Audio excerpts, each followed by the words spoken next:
What's up, everybody? Welcome back to a very long awaited video.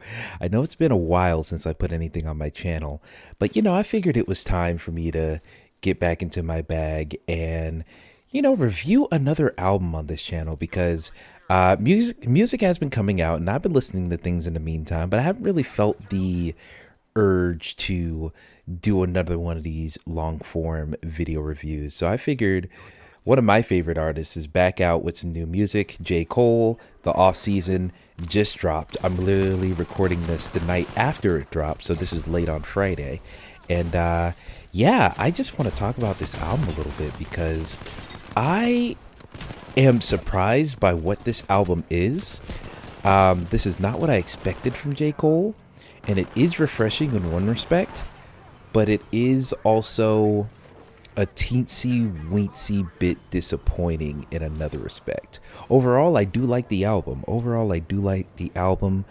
But it isn't giving me everything I would want from this type of project from J. Cole, while it's also not giving the things that I usually expect from a J. Cole in the same way. And we'll go into depth on what I mean by that as we go down through the track list. And, if you've seen my other videos, you are going to know that we're going to be breaking down each song here. I'm going to be going through all of them and saying what I think about them all. But if you want to know my overall thoughts, I do enjoy the album. Now, keep this with a grain of salt. I've only had the album in my hands for, I guess, 25 hours at this point. So, of course, this is going to have to grow and age with me. Like, I listen to these songs over and over again, not just J. Cole, but for like most musicians I enjoy. I listen to the music over and over again. And, a big part of my enjoyment with them is the long form re-listens, and if it still holds up after just listening to these songs a bunch. So that will take a while to determine clearly, but if anything, this is a first impressions, if not an actual review. But I will be talking somewhat definitively on my impressions of this album. But yeah, I like it. I don't know if I love it. I would say it's around like a B. If I gave it a letter grade, it'd be around a B, maybe a B plus or a flat B. But yeah, I think it's good. I think it's really good, but there's just a couple things that disappoint me with it, and we'll talk about it as we go on. And so, without further ado, also, I'm not sure what gameplay is playing. I think it might be Apex Legends, but if not, it's something else. It's just something that I had enough gameplay to cover all the talking here because I will be talking for quite a while. Trust me, because these things, I always say, oh yeah, this is only going to be a 30-minute video, only going to be a 20-minute video. But when it comes to a whole album, I always end up talking for like a whole hour. I don't know why. I'm just a fucking moron, I guess. But, or not a moron, I'm just crazy. In any case, I end up going past that limit. So I'm not going to promise any length of time. We're just going to get right into it with the first track off of the album, 95 South. Now, this track has a surprise intro by Cam'ron, who's just on here pretty much hype manning up the track and everything. And then the track ends with another surprise, just Little John feature where he's just like hyping up the end of the track, which I think is crazy. Like I think of Cam'ron and Lil Jon as being from the same era of hip hop, but from two different sides of that era. Where, of course, Lil Jon is heavily from the crunk era, and Cam'ron, I think he's heavily from like the Dipset era, where Dipset pretty much ran everything New York hip hop related. They're just two different sides, and they were both popping around the same time, but I just would never tell you that they would belong on a track together. And their contribution to this track is so minimal that it really isn't such a big deal. But it's very novel. Novel is the word I would use for their additions here. Cam'ron just, of course, having a legend, kind of like a pass the torch type moment for J. Cole, despite the fact that I think he's had the torch for a couple of years now. It's just cool seeing Cam'ron here, kind of like hyping him up, supporting the new generation. And then Lil Jon, you just never hear Lil Jon anymore in anything. So it's really cool to see him here and to see that he can still get you hyped up. I'm sure this will be played in the club a couple times, and people will probably mix that Little John outro into like another Little John song, and then throw on some like Snap Your Fingers or some shit, or some East Side Boys type shit. They're gonna flip that into some classics in the club, I'm sure. So that's a really cool outro. But for J. Cole himself, I think his rapping on here is really good. I think I think probably intentionally, I think he's going very soft with the flow. And when I say soft, he's not going in quite yet. He's not like hitting you with like a bunch of syllables every second. He's not like, spitting fast and spitting, I guess I want to say the word verbaciously, but that might not even be a word. I might just have pulled that out of my ass somewhere. But it just, you don't feel the aggression on here. It feels like a calm and collected flow on this first song, but it also feels confident because of that, where he doesn't need to like blow you out of the water with insane flows, because you're going to listen to the shit he's saying now. And he does have some pretty great bars here. Of course, the put an M on your head, you Luigi brother now. Of course, that's a great bar, with Mario and everything. Thought that was a great bar, but everyone's talked about that bar. Another bar I'd like to point out: vivid memories, niggas start to squeeze, we ducking down, so many shells left on the ground, it make the Easter bunny proud. That took me a second to get when I first heard that. Like, shells on the ground, like eggshells in the form of eggs. Like, I think that was incredible to compare that to the Easter bunny. I was like, damn, that's a pretty good fucking bar. So yeah, he's got a couple bars like that in this song. What was the other one? Bullets be humming like Cuddy, but one of your hoodies spaghetti-o splashing. Like, I love that. Not only just the humming like Cuddy, like Kid Cudi and his whole humming thing. I thought that was incredible, but also like, but one of your hoodies spaghetti-o splashing, like talking about like spaghetti, like it's a graphic image, but like getting shot in the head and just what comes out looks like spaghettios. Like, that's some gross but very vivid imagery, and I love it when he gets into that type of shit. Even though it is a little bit uncharacteristically violent for J. Cole to be rapping about some shit like that, but I like it. It just kind of shows his hunger a little bit, and when he starts rapping in this type of bag, it is a little bit, I don't think of like, because, Logic has the whole peace, love, positivity thing. That's his whole vibe. J. Cole doesn't necessarily subscribe to that, but I always put him more in that non-confrontational type of light, where these bars he has right here are way more aggressive and feels like he's really coming for people's throats. And then also we've seen dilemmas like Nelly and Kelly, and that shit is the deadliest fashion. Love that. Of course, Dilemma with Nelly and Kelly Rowland. Great track, great reference there. And I think that's effectively all the bars I want to point out. Overall, I like the song a lot. I think this is a song that I'll go back to every now and then. It's a great opener, and it kind of sets the mood for this entire album, because I feel like this entire album feels more like a mixtape than it does a proper album. And that's not just due to the very brief length of the album. It's like a 39-minute album with 13 tracks, and 2 of which we've already heard, because Interlude was released a week earlier, and The Climb Back was released way back in 2020. So, it's very interesting, his approach to this album overall. And I think this first track really does show you, like, oh, he's just going to be spitting. Like, that's what this album is. It's just about spitting. And I do think it's a clever way I think it's a clever motif to set your album around all of the basketball comparisons that he made on his earlier albums and mixtapes, because this is the off season, and because it's the off season, it feels like he's putting to rest all of the basketball metaphors and all the basketball metaphors he made with his way, way, way earlier albums. Like, here, let me go back, because I'm gonna be real with you. When I started listening to J. Cole, I started with Forest Hills Drive. That is the album that, made me a fan of him. So there's only so much I can say about his stuff beforehand because of that. But I was aware of him. I just didn't think I'd need to be paying attention effectively. Yeah, like The Sideline Story is, I think, his debut album back in 2011. And stuff like that. Like, and then a lot of his mixtapes is really where most of the basketball analogy stuff came through. But yeah, when I think about that, it feels like he's getting into just straight up lyricism, straight up rapping for the sake of rapping. I feel like he's getting to that to kind of match that mentality back when he was doing the mixtape and his first albums and stuff like that. Similar to how Big Sean decided to name his most recent album Detroit 2, because he was really trying to capture that hunger and just that viciousness on the beat that he had back on his mixtape days. So I think, J. Cole's trying to do something similar here. And I think he pulls it off pretty well. But that's enough about that. Let's talk about track 2, Amari. I don't know.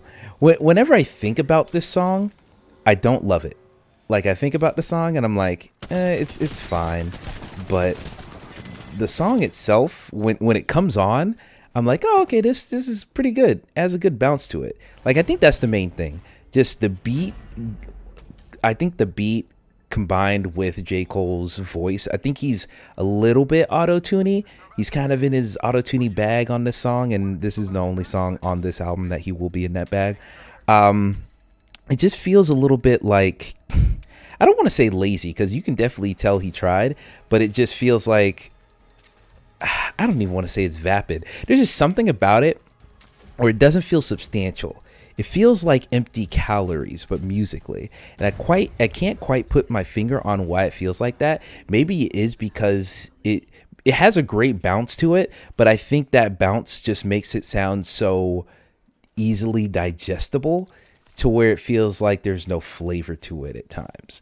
And I think that's my problem overall with this track. Like, this definitely feels like a more melodic rap song rather than something where J. Cole's just trying to rap his ass off.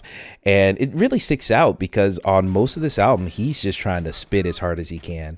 And this one doesn't feel like he's trying to spit as hard as he can. It seems like he's just trying to coast on the beat. And he's riding the beat a lot, but it feels like he's trying to find new and innovative ways to ride the beat on all these other songs.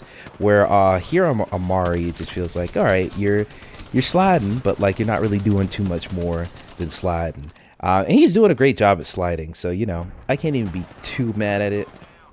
As far as like bars and stuff on here, won't vote, but they mob deep with the polls. I don't know that.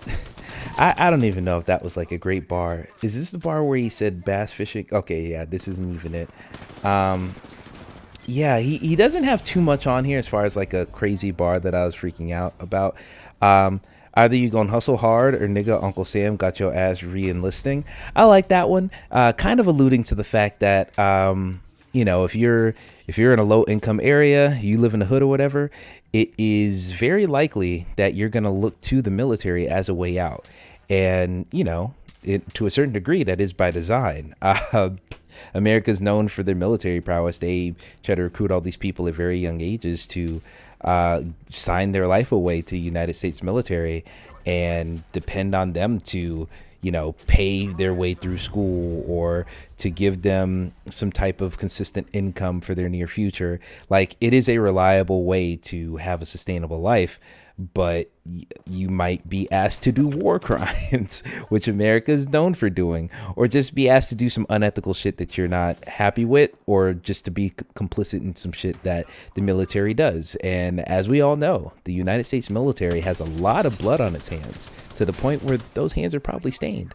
So yeah, it's kind of hinting towards that, and I think that's not just a fascinating topic, but a topic people don't really think or talk about much. So it's cool to see even if it is a tiny bar, it's cool to see that reference at the beginning of the verse here. And I will say this song is also an example of something that I don't love that he does throughout this whole song or this whole album. A lot of these songs, one verse from J. Cole, and that's it. This song only feels a little bit longer because he starts the song and ends the song with the chorus, but he just gives you one pretty long verse and that's it. And it's like, all right, the song's still good, but the way he's rapping, it just gets you so energetic. It makes you want more. And so it's always disappointing when he gets on here and 2 minutes later, there is no more. And it's a bittersweet feeling. I understand that's how a lot of music is made nowadays, where it's shorter so you can easily stream it easier and listen to it on repeat listens. That's how the money's made. So it makes sense. But like, god damn, it hurts. I miss a good 5 minute song. I miss every song being a good 3 to 5 minutes. That's just not as common today, and it's something I'm having to come to terms with. But god damn it, that doesn't mean I have to like it. So yeah, with that, we'll go on to the next track, number 3, My Life, featuring 21 Savage and what is this young man's name? Moray. Now, I'll be honest, I think I've heard of Moray. I think I've heard his name before, and I feel like I've probably heard songs with him on it, but I am not very familiar with him at all.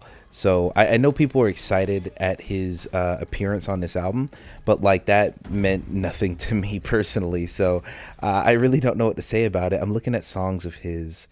Yeah, I've never heard of any of these songs. I'm looking on Genius right now, and yeah, the only thing featuring him that I know of is this song. So, it is what it is there. But he does a good job on the hook. Moray is the person singing on the hook of this song, and I think he does a good job. His voice is pretty unique. It has it's like a slightly prettier version of those singers that just sound gruff. Like if you take somebody like who's the guy my little brother loves? My little brother loves Rod Wave. Rod Wave has a voice that sounds like it should be in a church choir. But like it sounds like that because it's gruff. It sounds like there's some pain behind those vocals. It sounds like he's seen some shit, he's been through some shit. You can hear the pain in his vocals. Moray has that similar type of voice, but slightly prettier. Like Moray sounds like he can hit a high note higher than what's his name? I just said his name. Than Rod Wave. Rod Wave can really hit the baritones. I think Moray could hit the sopranos. I think those are the terms to use. But yeah, I think Moray just has a slightly prettier voice, but it still has that like gruff pain underneath it all. So shout out to him. He was good. But really, we got to talk about it, man. Not only does J. Cole deliver a great verse here, 21 Savage with the surprise feature. And I'll say it's a surprise because you guys might be seeing this video, days later or whatever. Because honestly, I'm recording this right now. I don't know if I have enough footage of anything to cover how long this is probably going to be. So I might have to gather some Apex footage or something else, but we'll see. But yeah, when this album first came out, for like the first couple hours, there were no features credited on the album at all. And it wasn't until probably halfway through the day where they finally went through and put all the features on the track list. So the first time hearing My Life, hearing 21 Savage slide in the back half, I was like, holy shit, that is incredible. So yeah, I got really excited personally. And yeah, I just love this song's just great. It gives me like how do I say this? It gives me slightly more, how do I say this? A slightly more theatrical version of A Lot, also by 21 Savage featuring J. Cole. This song has very, very heavy A Lot vibes. The beat is very similar. In fact, it might be using the same sample, just flipped differently here. Actually sampled in BLM by Gang Shit? No way. What the fuck is this? What the fuck is this? Okay, whatever I said, ignore that reference because this is some, I don't know what the fuck this song is. Holy shit. All right, yeah, but whatever fucking Genius, you lied to me here. You lied to me. This is not sampled in that song or vice versa. Oh my god. Anyway, yeah, the sample is really great. It has that like soulful feel. It just feels like it has like a reminisce type feel where A Lot felt like a very somber like tone where people are looking back on their lives. That felt more somber. This feels more grand. This feels like the sequel, the evolutionary sequel to A Lot, because it feels like, all right, first year's down in the dumps looking back. This feels like I've gone through some shit, but I'm going to bust through it and I'm going to be better because of my past. That's what this feels like. And so I know I shouldn't compare it to A Lot because those are completely different songs, completely different albums, but just the vibe on here stays consistent. J. Cole's verse, he has a couple bars in here. Know it's on site when I see you. I'm working at Squarespace, website, site maker, web space. I think that was clever. Um, Let me see. There was another one on here. Start to envy, blah blah blah. Wanna be in the spot like where every bitch want me, like Rihanna dropping new Fenty. Like that's interesting. I don't know quite what he meant by that bar. I don't know if he means like, all right, let me see what Genius says about it. A reference to Fenty Beauty. Okay, we know cosmetic line did a lot of shit. Okay, so they don't know what the fuck it means because that's not a direct reference. What I think he was meaning is that people want him to be a certain type of artist or just a certain type of person in the same way that people want Rihanna to drop a new album. But she's like, fuck that. I'm on the Fenty Beauty vibe. I'm doing all this shit. Y'all keep buying my makeup and my lingerie. So I'm making plenty of money off of that. I don't have to go put my head to the grindstone creatively to put out another album. So like, I'm just going to stick to that. And she's been doing that for several years now. And I'm sure that frustrates a lot of her fans of her music. So yeah, that's just what it is for there. So maybe that's what J. Cole was referencing. I'm not entirely sure still, but I think it was, I feel like it was novel that he just, gave her a shout out in any type of context. So yeah, that's cool. 21 Savage though, I will say on J. Cole's verse, his cadence and flow is really what sticks out on there more than like the punchlines. But 21 Savage, he has a couple of punchlines. We don't. Okay, where's the one he had? He had one that was kind of corny. The chicken breast one. That one was stupid. I see chicken, you niggas is breast to me. That's just fucking stupid and lame. And something about his flow here. I think it's the fact that he used almost, for maybe with the exception of the first like 6 bars, his entire verse has the exact same end rhyme, and I think that's pretty not clever, but pretty impressive. And here's the thing, I don't think J. Cole. I don't think a 21 Savage is like a lyricist, but the fact that he meshes so well with J. Cole, who I consider to be a pure lyricist, is really obfuscating that perception of him. And every time I hear 21 Savage, like I also listen to Savage Mode 2. I like Savage Mode 2 quite a bit.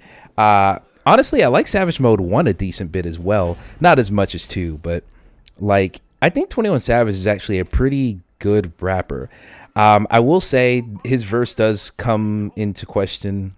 Well, it doesn't come into question, but it does fall to some of the problems I have with 21 Savage, where throughout Savage Mode 2, it felt like he had like a motif, like he was rhyming about certain things frequently, to the point where I was like, all right, is this like the theme of the album? And then I went back to listen to his other shit, and I'm like, oh no, he just talks about the shit in his verses pretty often.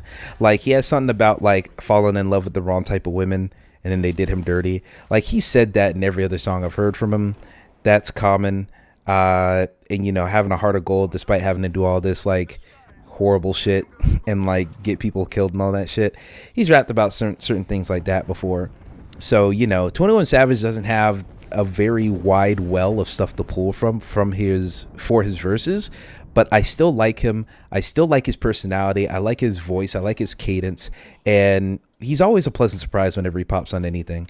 I loved him when he was on the Childish Gambino project from a couple months ago.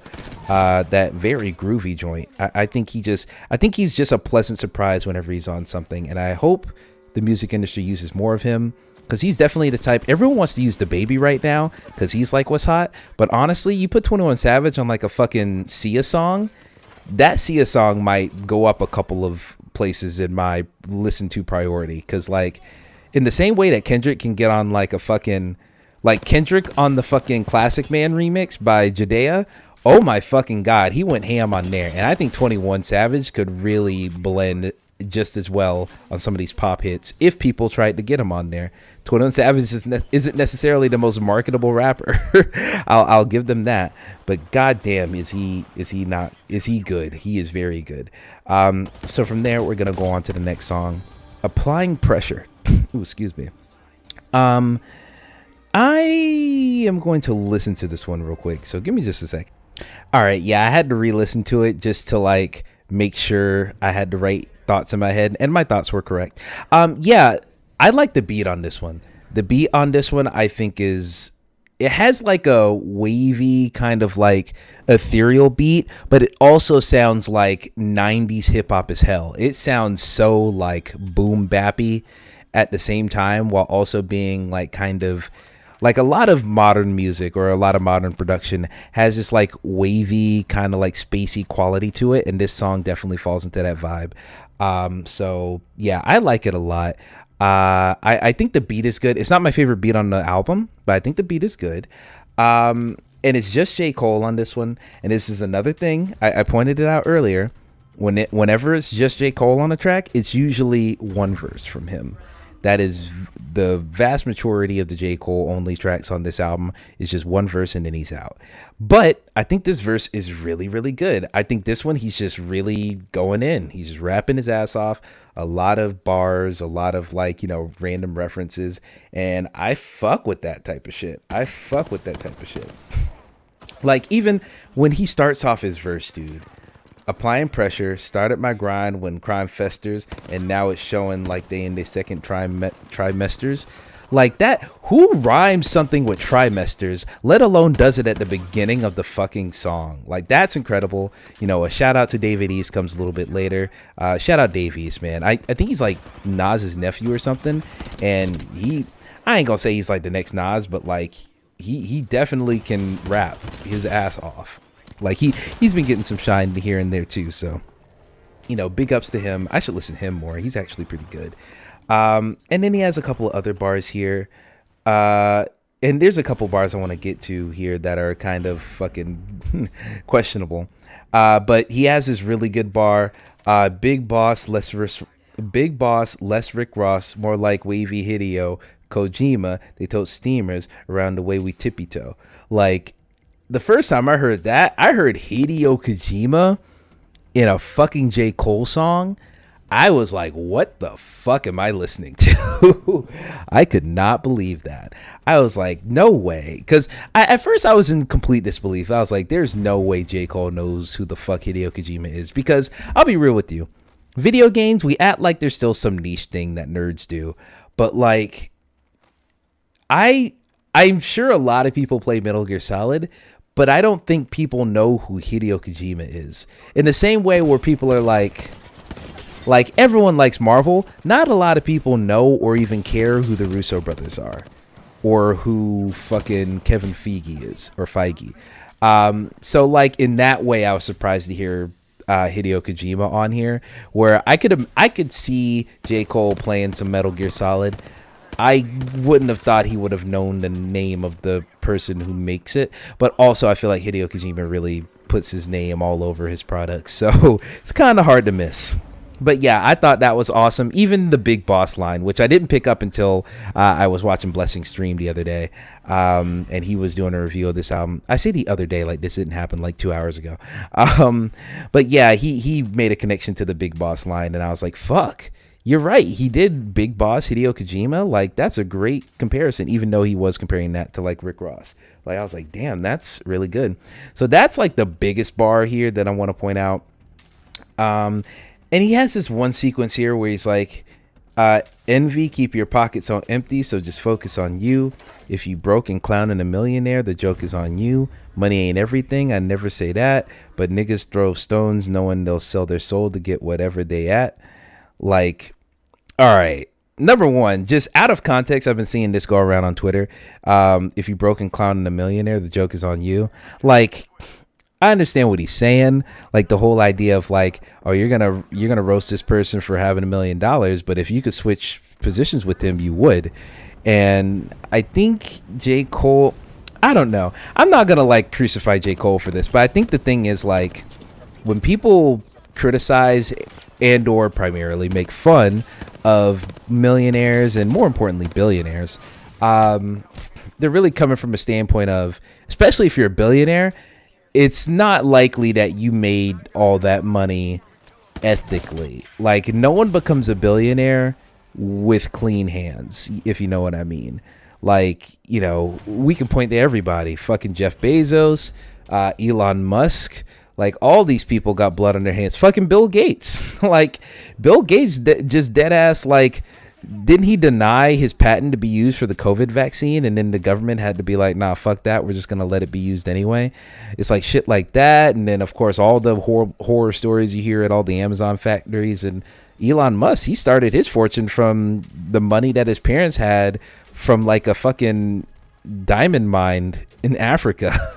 And you know the conditions there are fucking rough. So like, you know, it is what it is. People have blood on their hands to get to these places. And J. Cole kind of missing that point is really weird. And then also like just people who are millionaires just getting on the internet trying to be normal people, when the fact that they're millionaires can solve so many other problems, yet they get on the internet and complain about the same shit. It's very weird. So in that respect, yeah, people, and also there's a whole thing of like, you know, people want to throw shots at people, and you make yourself a target once you live in the public eye, and people are just going to come for you. And that's not always fair. You know, in the case of, you know, that shit like that happened with Britney Spears, shit like that happened with, this is not the same case at all. I was going to say Monica Lewinsky, but that does not work for this comparison. But like when you put yourself in the public eye, you hold yourself up to scrutiny. And the people down here, you know, the normal people like me and most likely you watching, we are not always going to consider the humanity of that person, because the worst thing that we say doesn't matter, because this person still goes home to $1 million and we go home to next to nothing for the most part. So like we feel justified in talking our shit because, you know, at the end of the day, we still have nothing and they have something, so they can take it. But, you know, that's not always the best way to go about it. And that's not always the best thing to do. Which I know is like sympathy for millionaires and stuff. But effectively, that is what it is. Like, I don't want to make this whole video just a conversation about just this topic. But it is something that I saw that line here and just the way it was going around the internet. And I'm like, well, you know, it is what it is. Like he is making a point, but just maybe in a way that's a little bit ignorant to like the nuance of it quite a bit. So, you know, it is what it is. I can't really go too ham on it. But hey, I like the song overall. I think the beat sounds 90s as fuck for some reason. And then his flow on it, I think he's snapping. I think he has a lot of bars here. I think his flow's good. It's a slightly dynamic flow. He's switching it up every now and then. So yeah, I love it. Now here we get on the next track, track 5. Whoo, let me tell y'all. Let me fucking tell y'all. I love the song Punching in the Clock. And I just realized that my headphones disconnected. So when I went to go play the song, it played through the speakers and not through my headphones. So let me turn on my headphones again because they fell asleep because I guess it was getting no sound. Yeah. Oh my God, this beat is incredible. Like, here's the thing about this beat. I think I'm just a sucker for these types of beats where it has the bass line like boom, boom, t, boom, boom, t. Like, listen to it. Boom, boom, tink, boom, boom, tink, boom, boom. Like another beat that has that similar like boom, boom, tick, like that type of cadence to it is off of Kendrick Lamar's Damn. The song Feel has a very similar stem to it. And I love that stem. For some reason, just that stem makes me want to start rapping. Like I hear that and I'm like, I want to hop on this beat. Like it's just a infectious feeling. I don't know how to describe it, but it is just an immaculate feeling. And so I love this beat already. It kind of has like, if Feel felt like a haunted jazz performance, then I would say Punching in the Clock feels like in the back alley of that jazz performance.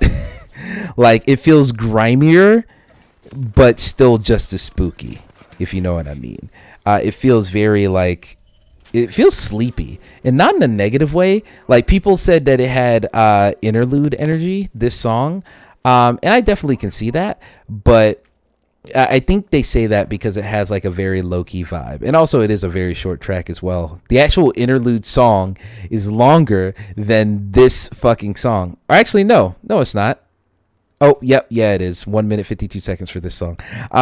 So yeah, that's my thing. I love the beat, but J. Cole is going the fuck in on this fucking song. Like, let me see. He had one. Okay, I like this one. Till it cool off, they murked the nigga right in front of me, told him to come off his chain for trying to floss, died over a cross like the start of Christianity. Oh my God. That is some fucking incredible penmanship there. And I know that's not like the hardest bar of all time, but like I love that bar. Like, died over a cross like the start of Christianity. Like, oh man, that's some iconic shit, bro.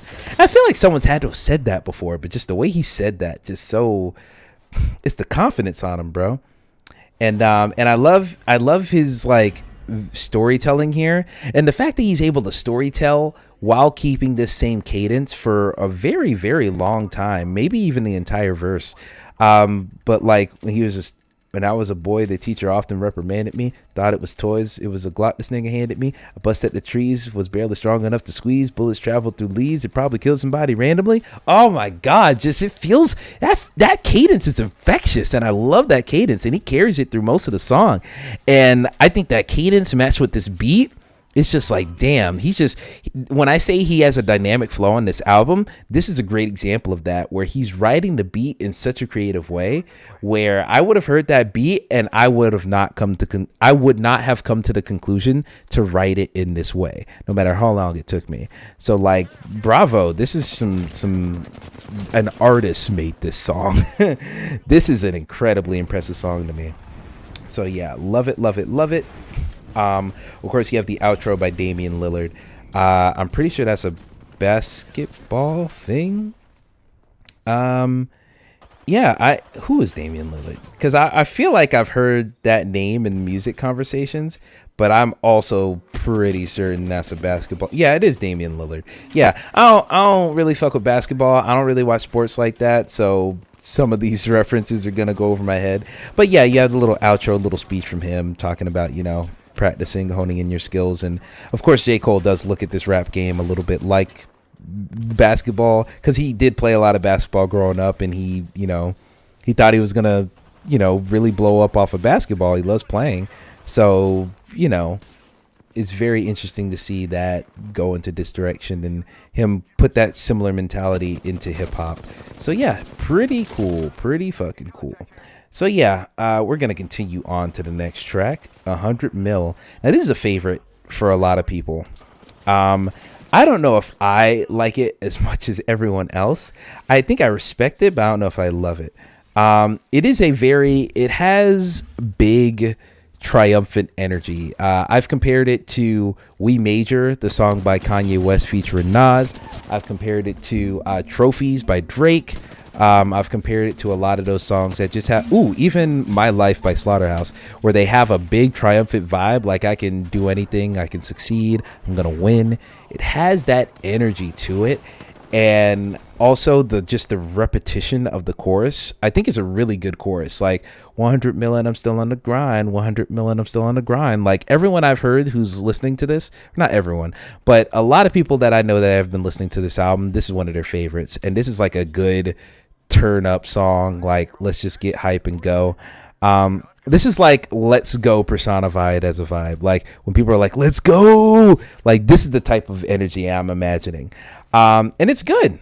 Like, it's a good verse, it's a good song, but like, once again, very short. It says there's 2 verses here, but the second verse is barely anything. The second verse is 4 bars, where the first verse feels like he's actually spitting. And he actually has some pretty good bars here. I like the reference he makes to I don't care if it's Michael B. Jordan that's calling my woman the fuck, she ain't gonna never pick up.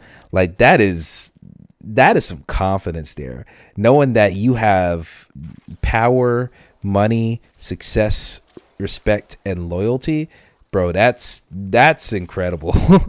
Like, not saying like that's an impressive thing to just have overall, but like just the way that he visualizes him obtaining all of that is really just a cool way to say that. So yeah, that's really dope. I'm on that Mount Rushmore, you niggas can't front no more. I loved like him acknowledging the place he's made for himself in the rap game, and I feel like that's something he's only done semi recently. He'll hint at it a little bit, like on KOD. I think he made some hints to his status in the rap game, and especially on a lot of his features, where he's really talking his shit on a lot of these features he's had in the last like 2 years or so. But like, yeah, I love how he's really leaning into that on this album. A lot of braggadocious bars and a lot of like I am that shit actually type bars. So yeah, I respect it. I respect that. So yeah, I like this song overall. His cadence on his verse is pretty good. I don't even have a problem with his cadence. It's the thing about this song is just it feels like it's genetically designed to be a hit. It feels like it's gonna be a radio hit. It feels like it's meant to just like you listen to it in the radio, or better yet, you hear it at a football game when the team's running onto the field.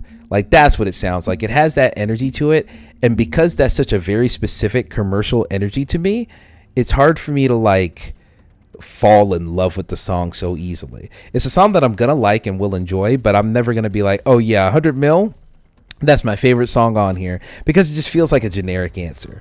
And not even because I feel like everyone else will have that answer, but because I feel like I'm very much so going to get tired of this song over the years. I feel like it's going to be overused. I feel like this is going to be J. Cole's, I think it's going to be his Trophies, where I can't listen to Trophies anymore, because Trophies is just like, all right, I think of fucking Little League sports when I hear Trophies, because my little brother played a lot of Little League football, and that song was heavily used in so much other stuff. And now he's about to fucking graduate college. So, or graduate high school, excuse me. So, it's a similar thing, but 100 mil, I think it's a good song. I think it's a solid one. So yeah, shout out to that. Then we have track 7, Pride is the Devil. Also, did I say this is a 13 track album? It is not, it is 12. So if I said it earlier, I apologize. Pride is the Devil. I really like this one. I think this one's really good. This is, of course, featuring Lil Baby, which, speaking of my little brother, he is the one who put me onto Lil Baby. He really likes Lil Baby. I wasn't really feeling him originally. For whatever reason, I'm not even sure.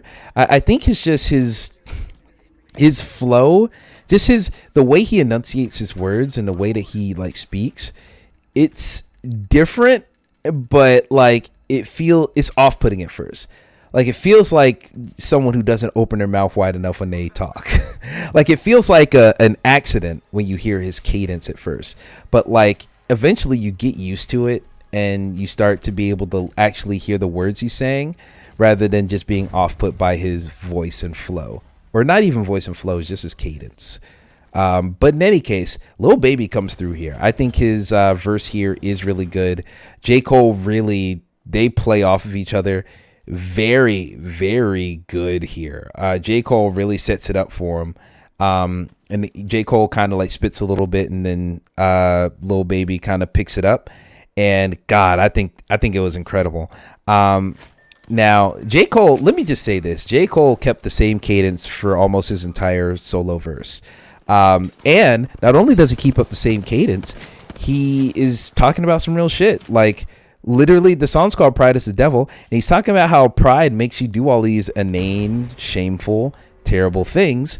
And the fact that once J. Cole realizes this, he starts looking back and it's like, got me feeling differently when someone says they proud of me. Like, that's some real shit.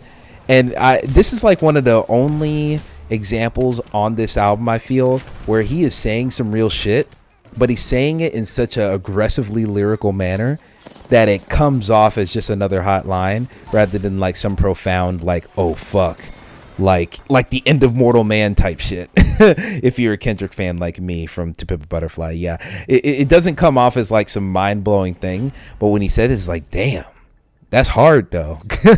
Like, it's good. So like, yeah, I love that J. Cole's rapping his ass off. He has a lot of great bars here, but I think this is one of the few examples where he's rapping his ass off and not just saying something in like a bar, like I referenced with the army recruiting stuff, and the Uncle Sam line. It's not just like he has one, like a real line in there. It's more so that his entire verse is talking about one topic, and then he wraps it around with a pretty bow on the end. Like, this is one of the only times he does that. And then, like I said, with Lil Baby, really good. Here's the thing about Lil Baby. I can't point to like, I can't really point to like a bar that he has, but like his cadence is just fun to listen to. Like, I'll be honest, I don't even listen to Drake like that, but Wants and Needs, I've listened to that song on repeat for a couple days just because I love that Lil Baby verse. That Lil Baby verse gets me so fucking hype. So yeah, I think this song's great. And also, I didn't talk about the beat at all. Just the vague guitars in the background kind of gives it not a tropical feel. Actually, it doesn't give me a tropical feel. It gives me like a Spanish feel. It gives me like a we're getting into some seductive trouble across the border, if you know what I mean. Maybe that's a little, stereotypes that I've gotten from films, but it just gives me that vibe. And I really like the feel of this song. It feels exotic and in a way that I feel is somewhat foreign to J. Cole. J. Cole doesn't really hop on production like this too often, let alone have it pop up on his own album. So I like it. I think Pride is the Devil is a great track. And yeah, Lil Baby came through. Gotta respect it. The next one, track 8, Let Go My Hand. I'm going to pause and listen to this one too. All right. I listened to it. This one, how do I explain this? So the beat on this one, I'll start with. The beat is also very 90s hip hop vibes to me, but instead of it being more of a boom bap song like the earlier track that we mentioned with Applying Pressure, this one sounds a lot more like the Tribe Called Quest vibe and era type of music, where you hear like the trumpets and has a very jazzy feel, but it also feels very ethereal, like a lot of the production on this album is. I think the song's fine. This song kind of just doesn't stick to my ribs as much, and I feel like that might be a taboo thing to say. I feel like a lot of people probably look at this as one of the emotional high points of the album, but for me it just doesn't hit that hard. And I don't know why. And I feel a little bit guilty about it too, but overall, just it doesn't feel like J. Cole's like going in on this song. It feels like he's just, very calmly just describing stuff, and this is like more or less what I'm used to from J. Cole. This is like a For Your Eyes Only J. Cole type of lane that he's in right here for this song, and I enjoy it, but it just doesn't excite me as much. I think this song might grow on me over time, but like first hearing, I was like, all right, this is fine. As far as some bars I'd like to point out, the reference to like, I've been dabbling with a lot of religions, and you literally mention one of the most popular religions ever with Islam and the Quran. Like, all right, buddy, like what else you got? which is fine. I mean, find yourself in your spiritual journey, do what you got to do, but I feel like that was more of just a thing to make the bar fit. So it is what it is. I really do find it interesting. We get some details, because I actually didn't know about this until I heard it in this song and then had to go through research. The fact that he got into a little bit of a fight with Puff Daddy, like, what the fuck is that? Like, P. Diddy really went to fisticuffs with J. Cole over the fact that, because apparently the context was that there was some party with a bunch of rich people there, of course. Kendrick was there, Puff was there, and J. Cole was there. And I guess this was pretty recently after the Control verse, where J. Cole claimed he was the king of New York, just to say some boss shit on the line. And Puff had some problem with that. He called foul on that whole thing. And Puff was, also had a couple drinks at this point. So when Puff tried to confront Kendrick, apparently Puff was still feeling some type of way. So he was going to like just spill a drink on Kendrick out of spite. J. Cole could stop that shit and like got a little bit aggressive with him. So it's like, it's crazy to think about that. And it also kind of, illustrates something that I thought about for this whole album and just, J. Cole overall, where I think we look at Kendrick as we compare Kendrick and J. Cole so much, but in Kendrick's case, it feels like he has always been trying to break through. It feels like he came from his struggle. He came from his background. He came from his life, and he always had a special spark in him. And then once he finally was able to get the production he wanted, once he was finally able to get, himself in a comfortable spot to where he can just create art, it feels like he was able to just go off and create art. Like when you get to Pimp a Butterfly, like that is a masterpiece that he always had inside of him. It just was finally fully realized. And same thing with all his albums, Good Kid, Mad City, and Damn. Like, he has these ideas in his heart, and then it goes out. Where J. Cole, I don't think of him as like an artist with a spark. I think of him as somebody who's just put in the hard work and just really been honing his skill for so long that, now we're 10 years after his debut album with the Sideline Story. We're 10 years after that, and he can wrap circles around anybody because he's been doing it for so long. He's been rapping for so long. He's been putting down punchlines for so long. He's been doing this for so long. He has that ability just because he's worked at it, rather than Kendrick, who feels like he's always had an ability. Of course, Kendrick had to work up to it too as well, but Kendrick always had a creative spark, it feels like, where J. Cole is less about a creative spark and more about just a competitive drive to just do better artistically and therefore also financially in most cases. So in this kind of shows it to where I feel like J. Cole is so relatable and stuff, because it feels like J. Cole is just one of us. Where Kendrick feels like he's on another plane because he is just always trying to do something you've never seen before and something new. But J. Cole will rap about the mundane and get into altercations with these incredibly famous and rich people despite the consequences. And, he's just a human. And he talks about his human flaws, his human downfalls, and a lot of people find that relatable, including me, which is why I listen to him. So I think this is just another example that just shows that relatability and how much it shines through in his music. So shout out to that. The additions of Boz and Black on here, I'm not losing my mind over it. Black, I think Black does the chorus. Is that right? Yeah, Black is adding a little bit on the chorus there. Boz is sliding in the outro a little bit too, and then Diddy's on here as well, which I think was just the sample at the end. Kind of bizarre, but it is what it is. So I think this song overall is fine. I don't hate it at all, but it's definitely not something I'm gonna like look out and seek. But I think it's fine. And then from there we go on to the song Interlude, which actually was released a week before the album came out, so we were all familiar with it. But I like this song. I think it's really good. They call it an interlude, even though it is not the shortest song on the track or on the album. This song feels criminally short. It feels like he's just getting into it and then the song ends.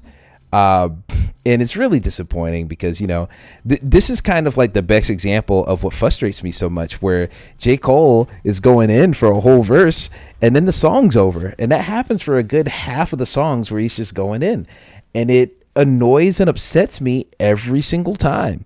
And it's like, God damn, I really wish you could just either go ham for another 90 seconds and just stretch the song out to a reasonable length, or add some more features. I honestly, I'll give props to J. Cole right now. You got Lil Baby on here. You got 21 Savage on here. You'd never like to share your albums with anybody, so I appreciate you doing that. But like for these 2-minute long songs, buddy, you could get another verse on there. Like, I'm sure a lot of people are itching to work with you. Like, give it to them, bro. Like, I would love to see that. So yeah, I was a little bit annoyed by Interlude just because of that very short, brief runtime.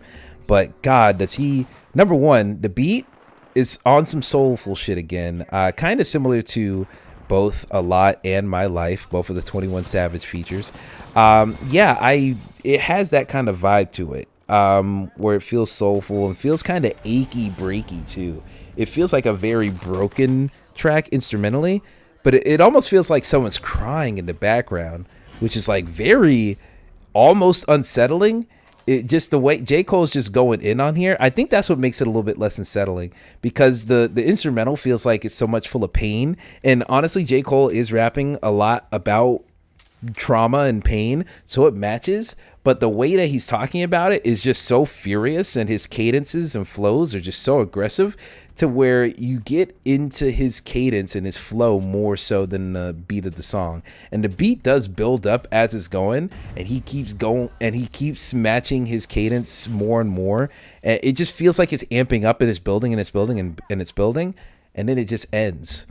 And it feels like a betrayal. It feels like there should be more to the song, but God, if I don't love that build up, for that entire song. I think it's great. Just to point out a few bars here. Where was it? Yeah, the blood leaks while the EMTs got to carry your baby like surrogate mothers. Like, okay, that's pretty clever. I like that one. Let me see. He had one here. God, what was the other bar he had towards the? Well, like the last bar of his verse. Christ went to heaven at age 33, and so did Pimp C, and so did Nip C.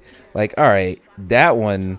I don't know if it's like a clever thing, but it is kind of like making the parallels that like all of our black leaders die at relatively early ages, and you know how tragic it is and how upset we're all by it.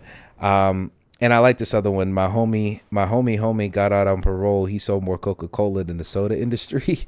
Like, of course, that's a reference to crack, but like, I don't know. Just the way he said that was great. I also like this summer. I do real numbers. Couldn't dare touch it if they sold a double disc. Like, I am not sure if when he says this summer, if he is referencing this album he just put out, the off season, or is he gonna be real crazy and drop the Fall Off, which is another album he's been teasing for a while.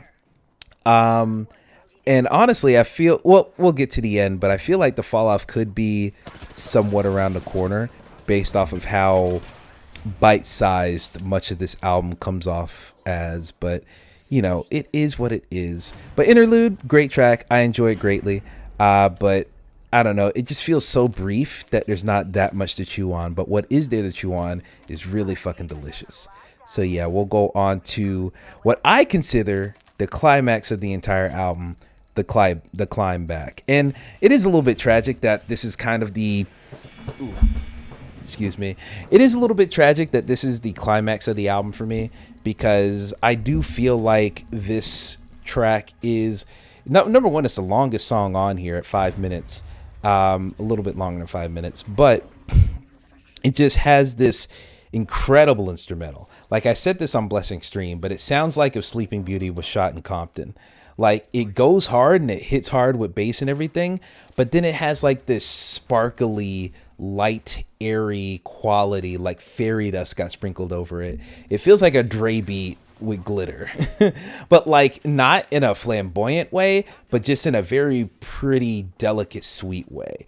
And it is an awesome beat because of that. And I love the beat on this song. So I think it's great there. J. Cole, of course. J. Cole, I feel like is just spitting hardcore through most of this album. But on this one, especially, because the beat is so much slower paced, I feel like he's just finding so many creative pockets to just slide flows into. And I love it. I love this so much. Oh, dude, this song just goes so hard, especially in the second verse. He's really going in. Like he is just, he just has so many bars, man. Hold up, I have to look for one so I can just point it out for the sake of the video here. Like, even at the beginning of the song in his first verse, where he's talking about like Bassmasters, look how they towed a pole, like referencing the fishing tournament, like fishing poles. Like, all right, that one's pretty good. And then like pretty much right after that, or they gonna for sure blow your clothes half off like a promo code. Like, that one went hard. Like, I liked how that sounded. Make it diamond, and they'll just, okay, well, you know what Cole do. Make a diamond, they just rhyming me, I'm quoting gold. When phone call get you canceled like a homophobe in this PC culture, address me as the GOAT like they call Chief Keef Sosa. Like, that Chief Keef line was good. I don't know what the fuck he meant by this homophobe line. Like, I get it's a reference to like, you'll get canceled. One phone call gets you canceled like a homophobe in this PC culture. All right, so I get what he's saying. Like a phone, like how, you know, Kendrick Lamar will say, I could press the button and just start a war if he wanted to, because he has that much power and influence in the rap game. Cole can do a similar thing. He has that similar amount of power. But like, just the reference to homophobe in this piece in a PC culture, like the reference to PC culture, that term did like not scare me, but throw me off, because I don't think of J. Cole thinking in those terms and thinking in that way. It's just weird. And so yeah, I really love this. I like this song. I like this song a lot. And also, a lot of the bars in here are just real life, descriptive, normal shit. Where it feels like, once again, I think J. Cole is just a normal person who just has been rapping for so long. He just got good at it. So, yeah, I think it's just showing how he's going through the same types of shit as everyone else, despite still being rich. He's still going through certain things that are, you know, normal and relatable. And so I think that's just refreshing. It just feels like J. Cole's just so much more of a actual regular human being than, I guess, what we've held Kendrick up to in our minds here. So that's really neat. So yeah, The Climb Back, I think it's a great song. I think it's awesome. Interesting that it came out on here and not whatever the fallback's gonna be. But hey, I like it nonetheless. So big ups to this song. We only have 2 more songs here, but I don't have too much to say about them because I don't love them that much. In fact, for the next song, number 11, Close, I don't even remember how it goes. So I'm going to listen to it real quick. All right, I'll listen to it again. Yeah, Close don't really hit that hard for me. It kind of comes off as like, this is another song where it has a triumphant vibe to it. Just the instrumental of it comes in and it's like, oh man, I just triumphed over evil. Like, it has a similar vibe to 100 Mil, but 100 Mil is hype. Where Close just feels like I've been through the struggle and I'm out in a non-celebratory way. It just feels like, it feels optimistic more than it feels celebratory, which makes it just not hit as hard, I think. And also, if you look at his bars in this song, it feels like he's just riding the beat. Like, when I say riding, or I shouldn't even say riding, because riding the beat has a more positive connotation to it. This is like he's just coasting on the beat, where he still has great flows and everything, but I don't see too much in the way of like aggressive bars that maybe jump out of my seat or anything crazy with like wordplay. And yeah, that's the main thing here. I like this song, I guess. This is the type of song where I could see myself skipping Close. Like, I don't think there's anything wrong with the song, but especially after I just heard The Climb Back, to go to Close just feels like a nothing song to me. Or Close, I should say. It just feels like a nothing song to me, where it's trying to have a certain vibe and a certain distinct like style to the other songs on the album, but it just don't hit like that for me. I don't know why. Like, I look at everything about the song and I listen to it and stuff, I'm like, this is fine, and I haven't skipped it yet on my playthroughs of the whole album, which have been several up to this point, but I don't know, man, it just doesn't stick to the ribs like I like it to. But you know, after that, we have the final song on the album, Hunger on Hillside. Now, this is kind of 2 sides of the problems that I have with the songs on this album, where some songs are really good, he's going in, but it's too short. Other songs just feel empty and don't feel like it lyrically sticks on the ribs for me. And when I say sticks on the ribs for me, I think I mean along the lines of like, I listen to your bars and there either aren't a bunch of punchlines that are, if your verses aren't dense with punchlines, then I'm not going to perceive them as like very amazing. Because when a verse is packed with dense punchlines and like things you really got to like know your shit to understand, then I can go through my life, live my life, gain new knowledge, listen to the song for the 400th time and be like, oh fuck, I get that reference now. Like, I'll never forget the first time where like, I forget the Royce da 5'9" song, but there's this one Royce da 5'9" song where he says, "Never smile, Kawhi Leonard." I didn't know who Kawhi Leonard was. And it wasn't until I think he won like a NFL, oh my God, cancel me. An NBA championship. That's when I finally knew who he was. And then I saw, oh, he's just a weird dude who doesn't smile a lot. Like, that's fine. And then I finally understood that reference after like a good 2 or 3 years. So that's the type of stuff I'm meaning, where even if I don't understand all your punchlines, if I can live my life and come back to it and get it finally after checking out the movie you were talking about or looking into the sport that you were talking about, I think that's cool. And the first half of Hunger on Hillside does not fulfill that urge for me at all. Even the flow on this one is super simplified. He's just, I think he's literally just when I say he's rapping to the beat, he's literally saying his words on the same exact cadence of the song, and it just makes for a very amateurish feeling flow, which I don't think this flow is actually amateurish, but it just feels like he could do better. It feels like he could really get into his bag.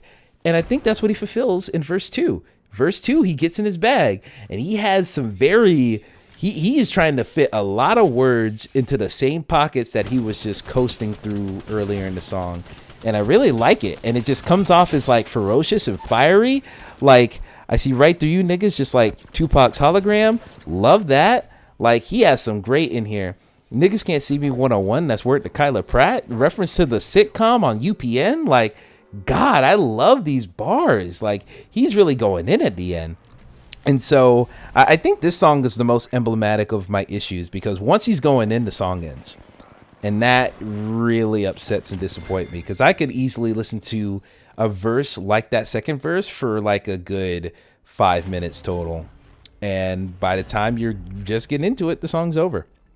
And so I think that's pretty much, because that is such a great emblematic, it's emblematic of my entire feelings in the whole album. I guess this is where we can go ahead and talk about the whole album as a whole in a final terms. I like it. I like the off season. I like it quite a bit. I said it at the beginning of the video. I'd probably give it, 8. I'd say like an 8 out of 10, somewhere around there, maybe an 8.5. Let's go back to letter grade. Overall, if I was to give the off season a letter grade, it would be like a B flat to a B plus.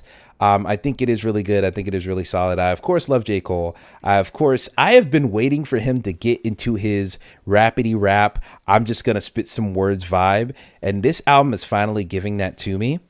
But because he's just trying to make a rapidy rap album, I fear that he has a fear that people aren't going to want to listen to 5 straight minutes of just rapidy rap over these beats. I would love to hear just 5 straight minutes of rapidy rap, but I don't think he trusts the audience enough to listen to that for more than 2 minutes. And so just when he's going in, the song's over.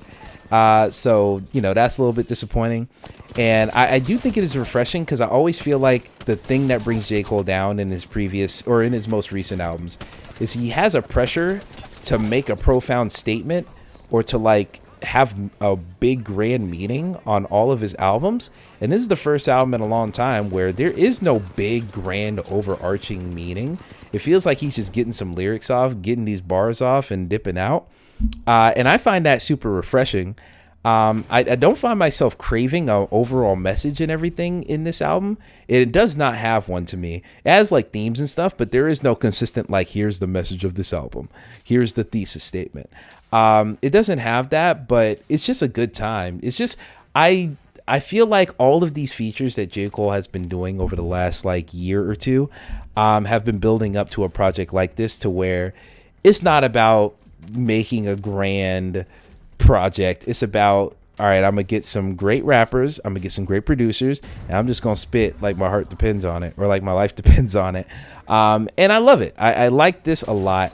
I don't know how much I'll be coming back to the whole album entirely, because it does not work as well as a cohesive thing, because it is just a bunch of rap songs. But I will be coming back to a lot of these songs. Like I said, My Life is really good. Pride is the Devil is really good. 100 Mil I'll probably come back to. Punch in the Clock is great. Like I said, a lot of songs that I said were good, I will come back to. But I'm going to leave stuff like Close and Hunger on the Hillside. Some of these songs I'll just leave on the side. Amari I'll probably leave on the side as well. But overall, I think it's a great showing for J. Cole. I think it's a good reintroduction to him, because I feel like we always thought of him as like the conscious rapper, and now he's like, oh no, but I can like just rap about some shit. Like, it doesn't have to be conscious all the time. So I appreciate that, and I think this even more so separates him from the Kendrick Lamar comparisons, where Kendrick's trying to do something new every album. J. Cole has now solidified himself as, I don't necessarily have to have a message every album. I can just spit and have that go platinum, which this likely will. So yeah, that's pretty much my thoughts on this album. If you want to go ahead and check it out yourself, you know where to find it. It's on Spotify, it's on iTunes, all that good shit, Apple Music, whatever you want. Google Play me. That's not a thing anymore. But yeah, Off Season is a good album.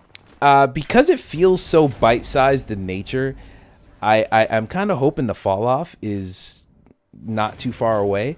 I hope we're not waiting another 3 years for the fall off, because he was teasing that a while back, and by a while back I mean like December of 2019.